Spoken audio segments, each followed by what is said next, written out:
Halo adik-adik, gimana kabarnya? Sehat semua kan? Ayo kita terus masih semangat ya dan memuliakan Tuhan. Mari sebelum itu kita mempersiapkan hati kita, tanyakan pujian pertama kita ya.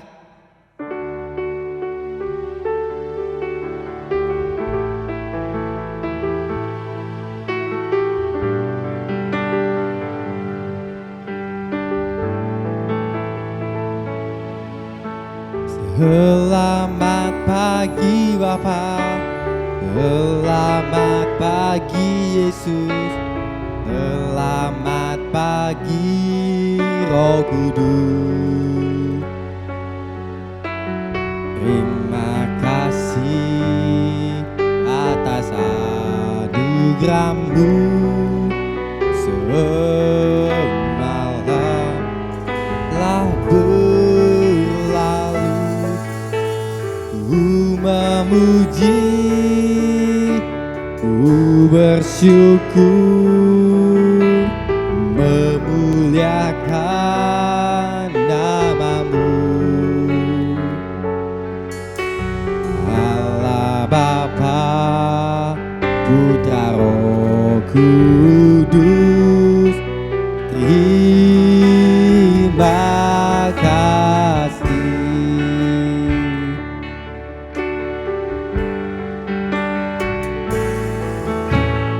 Selamat pagi Bapa, selamat pagi Yesus, selamat pagi Roh Kudus. Terima kasih atas anugerah-Mu semalam telah berlalu. Ku memuji, ku bersyukur, memuliakan nama-Mu. Allah Bapa, Putra Roh Kudus, terima kasih. Bapa, Putra Roh Kudus, terima kasih. Sekali lagi, Allah Bapa, Putra Roh Kudus, terima kasih. Mari adik-adik kita berdoa. Mari kita tutup mata, kita lipat tangan kita, mari kita berdoa. Terima kasih ya Tuhan Yesus atas kebaikan-Mu, hingga kembali pada pagi hari ini kami dapat melaksanakan, kami dapat kembali menyaksikan ibadah ini Bapa, dengan tidak kekurangan satu apapun. Biar Kau urapilah kami Bapa, baik para pelayan-Mu maupun anak-anak yang akan mendengarkan Bapa. Biarlah kami Bapa melalui ibadah ini Bapa, firman disampaikan Bapa, kami makin lebih mengasihi Engkau. Terima kasih ya Yesus. Kami peralaskan doa kami ini hanya di dalam nama Tuhan Yesus kami telah bersyukur. Haleluya. Amin. Haleluya. Masih semangat adik-adik ya. Mari kita nyanyikan pujian kita selanjutnya, Burung Pipit.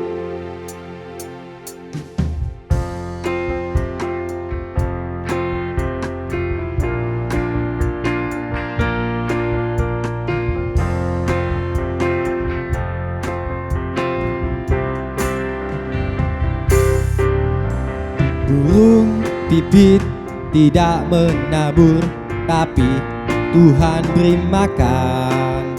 Bunga bakung tidak memintal, tapi Tuhan dandani. Demikian aku, anak-anaknya, Tuhan selalu menjaga. Demikian aku, anak-anaknya, Tuhan selalu menjaga. Burung pipit tidak menabur, tapi Tuhan beri makan. Bunga bakung tidak memintal, tapi Tuhan dandani. Demikian aku, anak-anaknya, Tuhan selalu menjaga.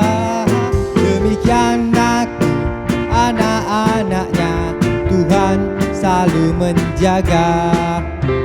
Burung pipit tidak menabur, tapi Tuhan beri makan. Bunga bakung tidak memintal, tapi Tuhan dandani. Demikian aku, anak-anaknya, Tuhan selalu menjaga. Demikian aku, anak-anaknya, Tuhan selalu menjaga. Demikian aku, anak-anaknya, Tuhan selalu menjaga.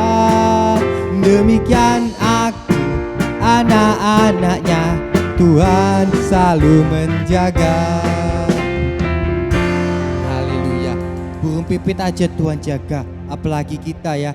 Mari kita terus berharap sama Tuhan. Kita harus lebih mengasihi Tuhan lebih lagi. Mari kita nyanyikan pujian kita selanjutnya, Dalamnya Hatiku.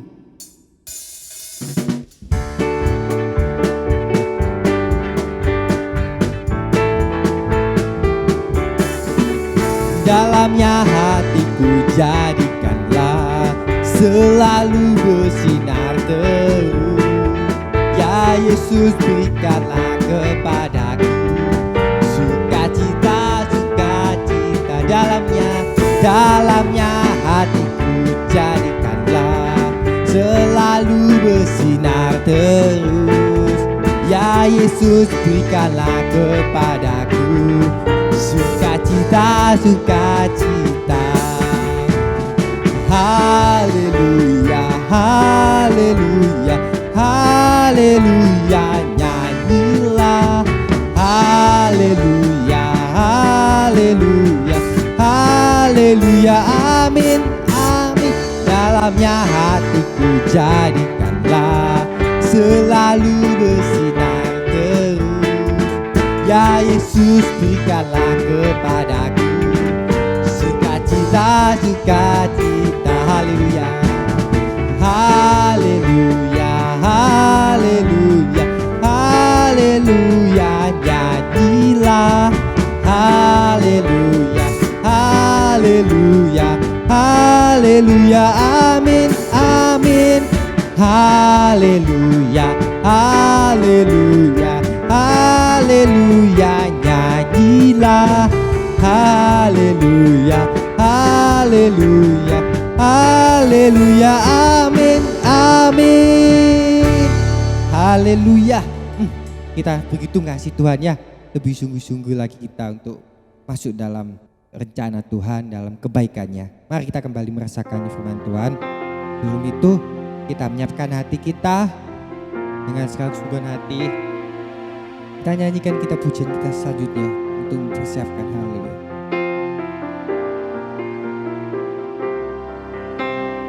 Domba kecil, domba kecil, hilang di atas gunung. Datanglah gembala, angkat domba kecil. Sekali lagi, domba kecil, domba kecil, domba kecil, hilang di atas gunung. Datanglah gembala, angkat domba kecil. Domba kecil, domba kecil, hilang di atas gunung. Datanglah gembala,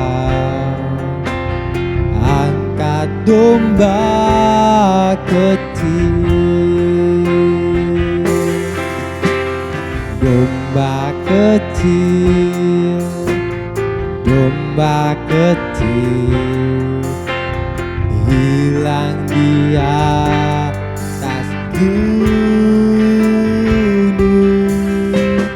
Datanglah gembala, angkat domba kecil.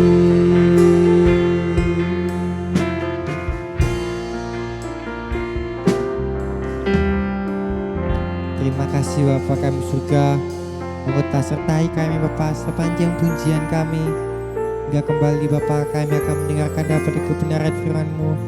Biar Kau tolong kami Bapa, biar Kau berikan kami Bapa karunia Bapa, agar kami dapat mengerti firman-Mu Yesus, sehingga firman-Mu dapat tertanam dalam hati kami, sehingga kami lebih mengasihi Kau, lebih sungguh-sungguh kami akan ingin membawa pikiran kami akan Kau Bapa. Terima kasih ya Yesus, hanya di dalam nama Tuhan kami bersyukur. Haleluya, amin. Selamat pagi teman-teman semuanya. Selamat kita berjumpa kembali di acara ibadah sekolah minggu. Lewat live streaming pagi hari ini kita sudah memuji Tuhan, kita sudah memuliakan Tuhan, kita sudah mengucapkan syukur kepada Tuhan oleh karena kasih kemurahan Tuhan.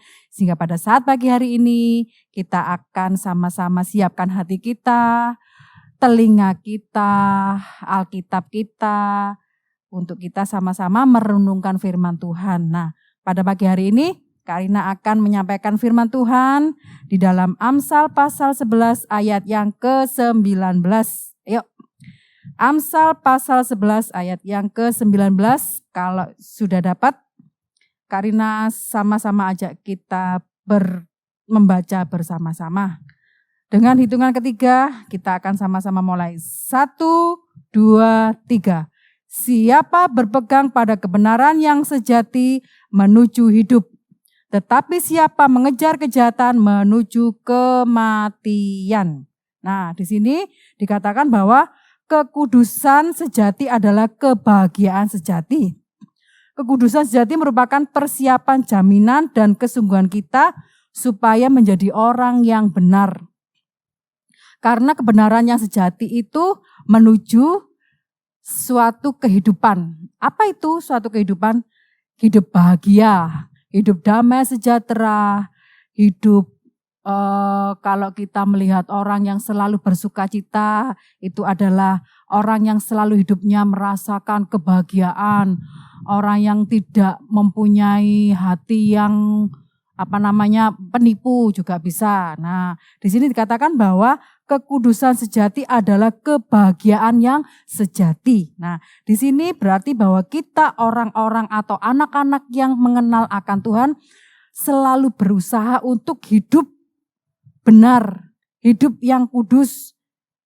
Barang siapa yang mengejar kejahatan, ia akan menuju kematian. Orang yang berbuat jahat, hidupnya tidak akan berbahagia. Di situ dia akan mengalami sesuatu hal yang tidak mengenakan. Nah, di situ kalau siapa yang mengejar kejahatan, orang yang selalu berpikiran jelek, orang yang selalu berbuat jahat, dia akan menuju satu kematian.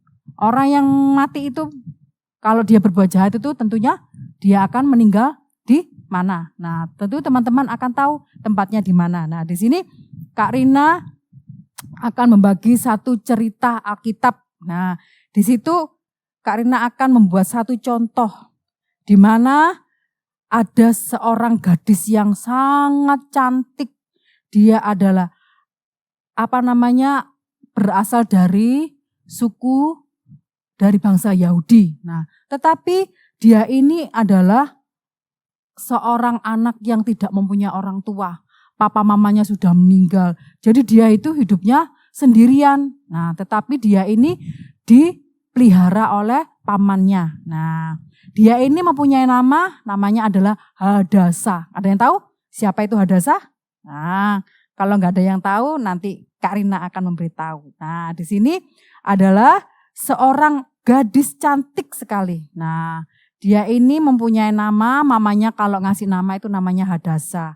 Hadasa itu artinya cantik. Nah, seperti dia ini berparas cantik. sifatnya juga baik, sopan santun,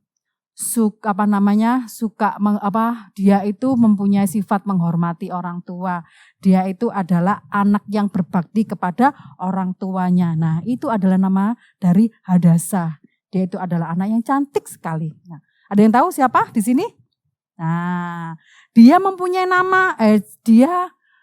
gadis cantik ini mempunyai paman.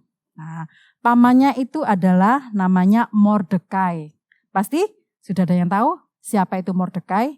Nah, Mordekai ini adalah seorang pejabat dari zaman Raja Ahasweros. Nah, pasti teman-teman sudah tahu siapa itu. Paman dari namanya Mordekai ini adalah paman dari Hadasa. Hadasa ini adalah nama dari Esther. Nah, itu adalah Esther. Dia itu mempunyai sifat atau karakter yang rendah hati. Dia suka menghormati orang yang lebih tua. Ya kan? Apapun yang dikatakan oleh pamannya ini, Esther itu selalu menurut, taat, dan tidak pernah membantah apapun. Nah, itu adalah sifat dari Esther. Nah, di sini Kak Rina akan menceritakan bagaimana Esther ini menjadi orang yang terkenal, orang yang paling disayangi oleh Raja Ahasweros. Siapa sih Esther itu? Nah, di sini Kak Rina akan menerangkan sedikit. Nah, dari ulasan tersebut ya. Sesudah peristiwa-peristiwa ini, setelah kepanasan murka Raja Ahasweros surut, terkenanglah Baginda kepada Wasti dan yang dilakukannya dan kepada apa yang diputuskan atasnya. Nah, jadi dulunya ini Raja Ahasweros ini mempunyai seorang permaisuri, namanya permaisuri atau putri atau ratu Wasti. Nah, Wasti ini adalah orang yang sangat cantik sekali, orang yang elok rupanya. Tidak ada orang yang secantik dia, ya, di benteng Susan itu. Nah, di tempat Raja Ahasweros tinggal. Nah, akhirnya setelah raja ini memanggil Ratu Wasti untuk datang. Karena apa? Karena biar semua orang itu tahu bahwa Raja Ahasweros itu mempunyai seorang ratu yang sangat cantik sekali. Tetapi apa yang dilakukan oleh Ratu Wasti? Dia tidak mau menuruti perintah dari Raja Ahasweros. Dia tidak mau disuruh datang ke tempat Raja Ahasweros. Akhirnya Raja Ahasweros ini marah. Marah teman-teman. Akhirnya Raja Ahasweros itu memanggil Ratu Wasti ini untuk apa? Dilepaskan mahkotanya. Karena apa? Karena Raja Ahasweros waktu itu tidak mau disuruh. Ratu Wasti ini tidak mau disuruh Raja Ahasweros untuk datang dan memperlihatkan kecantikannya kepada orang-orang lain. Dia itu tidak mau disuruh seperti itu. Nah, akhirnya rajanya marah, akhirnya Ratu Wastinya itu dibuang. Kalau zaman sekarang itu diceraikan. Nah, sudah tidak boleh lagi. Nah, akhirnya setelah lama berlalu, akhirnya orang-orang istana ini berkata kepada Raja Ahasweros, "Baginda Raja, tidak baik loh kalau raja itu sendirian, harus mempunyai permaisuri, harus mempunyai seorang ratu supaya Raja Ahasweros itu bisa mempunyai teman berbicara, bisa juga kan seperti itu." Nah, akhirnya Raja Ahasweros pun sudah mulai berpikir. Lalu Raja Ahasweros berkata, "Sudah, kamu carikan di seluruh penjuru negeri ini wanita yang cantik, pokoknya semuanya harus sesuai dengan kriteria seperti Ratu Wasti paling tidak. Nah, atau boleh lebih." Nah, akhirnya orang-orang ini pun mencari, akhirnya ketemu. Nah, namanya siapa tadi? Hadasa. Hadasa ini dari dari bangsa Yahudi. Tetapi pamannya Mordekai ini tidak boleh mengatakan asal-usulnya. Karena apa? Kalau dikatakan asal-usulnya, nanti dia akan dibunuh. Nah, di sini Kak Rina akan bercerita sedikit. Ester tinggal di Persia, tetapi Ester bukan orang Persia. Dia orang Yahudi. Nenek moyangnya datang ke Persia sebagai tawanan perang. Pada masa Ester hidup, banyak orang Yahudi tinggal di Persia. Nah, jadi nenek moyangnya Ester ini bukan berasal dari bangsa Persia, tetapi dia orang Yahudi sebagai jajahannya. Nah, Raja Persia ini mengadakan satu pesta untuk semua pembesar dan seluruh dunia. Para laki-laki makan terpisah dari wanita yang juga dijamu oleh Ratu Wasti waktu itu. Nah, sebelum Ratu Wasti diusir. Nah, ini ceritanya ke belakang lagi, flashback istilahnya. Nah, di situ sang raja sedang mabuk memerintahkan Ratu Wasti untuk mengenakan mahkota kerajaan dan memperlihatkan kecantikannya. Tetapi Ratu Wasti ini tidak mau, dia menolak. Aku nggak mau, aku malu mungkin. Nah, untuk memperlihatkan bahwa wanita harus menghormati suami, sang raja mengesahkan undang-undang untuk mengambil mahkota dari Ratu Wasti. Dia tidak akan menjadi ratu lagi. Nah, kemudian orang-orang atau pegawai raja ini mencari. Nah, disuruh mencari. Pencarian dilakukan untuk mendapatkan ratu yang baru. Nah, lalu keluarlah semua gadis cantik yang ada di dalam kerajaan itu. Lalu raja mulai memilih siapa saja orang yang berhak dijadikan oleh Raja Ahasveros sebagai ratu. Lalu terpilihlah Ester ini. Nah, lalu dia itu diberikan minyak wangi-wangian. Dia diluluri biar badannya itu harum, biar kelihatan tambah cantik, biar kelihatan tambah putih. Nah, setiap hari selama 12 bulan Ester ini diberikan wangi-wangian. Supaya apa? Supaya Raja Ahasveros itu sayang pada si Ester ini. Karena dia itu orang yang sangat cantik, orang yang sangat sederhana, dia menghormati orang tua. Nah, di sini kemudian Paman Mordekai ini menghabiskan waktunya setiap hari itu menjaga Ester. Dilihat ngapain Ester, sedang apa Ester di dalam benteng Susan itu atau di dalam istana raja. Tapi belum bertemu dengan raja karena dia dipersiapkan untuk menjadi seorang ratu. Dia Mordekai ini teman-teman selalu menjaga Ester. Dia ada di depan, dia mengawal di depan benteng Susan itu. Nah, kemudian apa yang terjadi? Mordekai mengirimkan peringatan untuk menyelamatkan hidup-hidup sang raja. Pelayan-pelayan itu digantung dan mereka itu tuliskan di dalam sejarah. Artinya apa ini? Bahwa sebentar lagi raja ini akan dibunuh oleh Haman. Haman mendirikan tiang gantungan. Untuk apa? Untuk menghukum bukan Raja Ahasveros, tetapi dia akan menghukum Mordekai. Karena apa? Dia sakit hati kepada Mordekai. Karena apa? Haman ini kedudukannya lebih tinggi daripada Mordekai. Ketika Haman akan lewat, lalu Mordekai ini semuanya disuruh hormat, nunduk di tanah. Nah, tetapi Mordekai ini tidak mau teman-teman untuk sujud menyembah siapa? Haman ini. Lalu Hamannya itu sakit hati. Semua orang kecuali satu orang ini Mordekai. Dia tidak mau menyembah. Akhirnya apa? Haman sangat membenci Mordekai. Dia memutuskan untuk membunuh Mordekai dan semua orang Yahudi yang ada di Persia. Termasuk si Ester ini kena ancaman akan dibunuh. Karena apa? Karena sakit hatinya Haman ini kepada Mordekai. Nah, lalu kemudian akhirnya hukum itu tidak akan berlaku. Lalu pamannya Ester ini, Mordekai ini bilang sama Ester, ini Haman sudah mendirikan tiang gantungan. Untuk apa? Untuk aku, karena apa? Dia sakit hati. Kita sama-sama berdoa kepada Tuhan. Bila perlu kita berpuasa 3 hari 3 malam. Supaya apa? Supaya Tuhan menunjukkan kemurahannya. Supaya bangsa Yahudi yang ada di Persia ini tidak jadi dihukum mati. Tidak jadi dibunuh semuanya. Karena banyak sekali bangsa Yahudi yang tinggal di Persia itu. Akhirnya seluruh dayang-dayangnya ini atau pembantu-pembantunya Ester ini disuruh berpuasa semuanya. 3 hari 3 malam enggak boleh makan, enggak boleh minum. Supaya apa?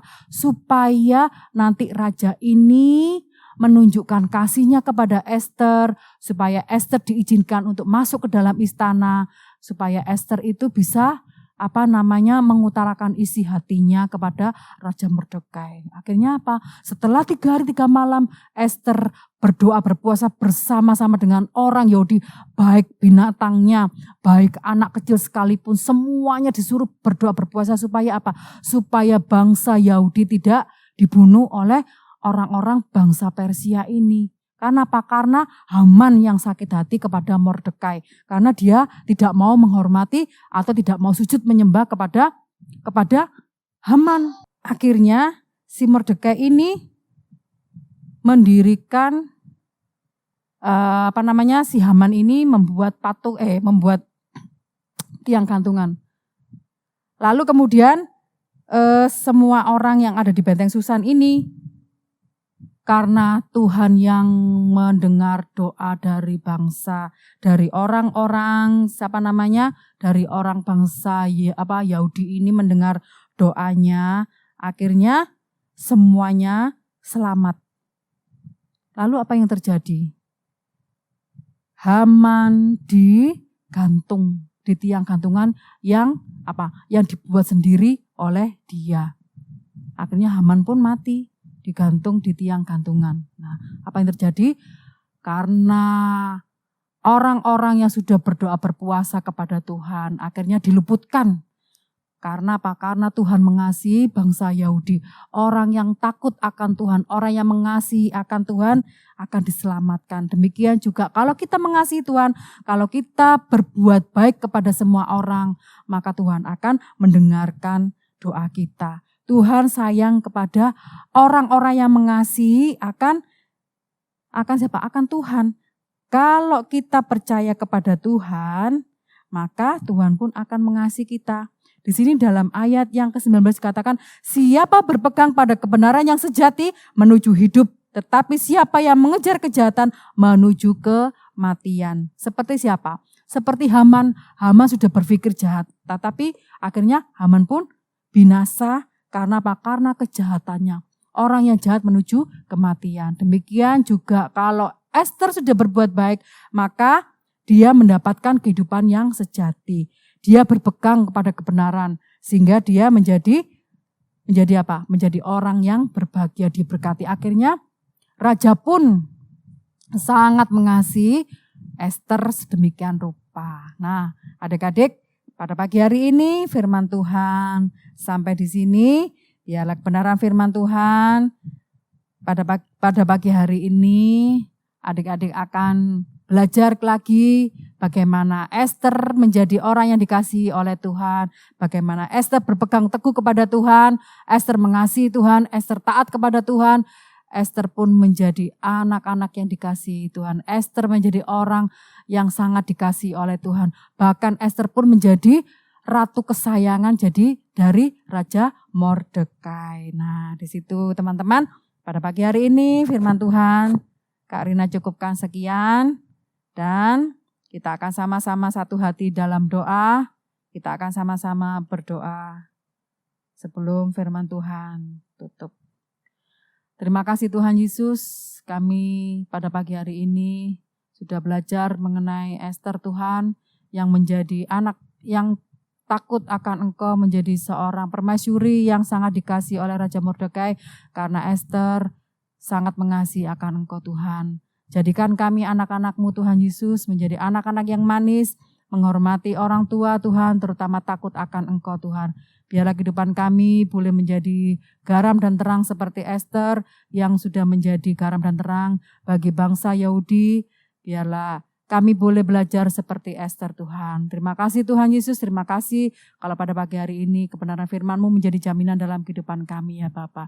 Terima kasih Tuhan, terima kasih. Hanya dalam nama Tuhan Yesus Kristus kami sudah berdoa mengucap syukur. Haleluya. Amin. Terima kasih, selamat pagi. Tuhan Yesus memberkati kita semua. Sampai jumpa. Puji nama Tuhan, firman Tuhan sungguh menguatkan kepada kita untuk mengajarkan kita harus berani seperti Esther melakukan kebenaran. Walaupun meskipun hal itu terkadang menakutkan, tapi kita kalau mau berusaha melakukan, Tuhan pasti akan menolong kita. Tuhan pasti menuntun kita. Haleluya. Mari adik-adik yang mau ingin memberikan kesaksian, berikan juga kepada kakak-kakak pengurus sekolah minggu ya. Sampai ketemu lagi minggu depan. Dadah. Tuhan Yesus mengasihi.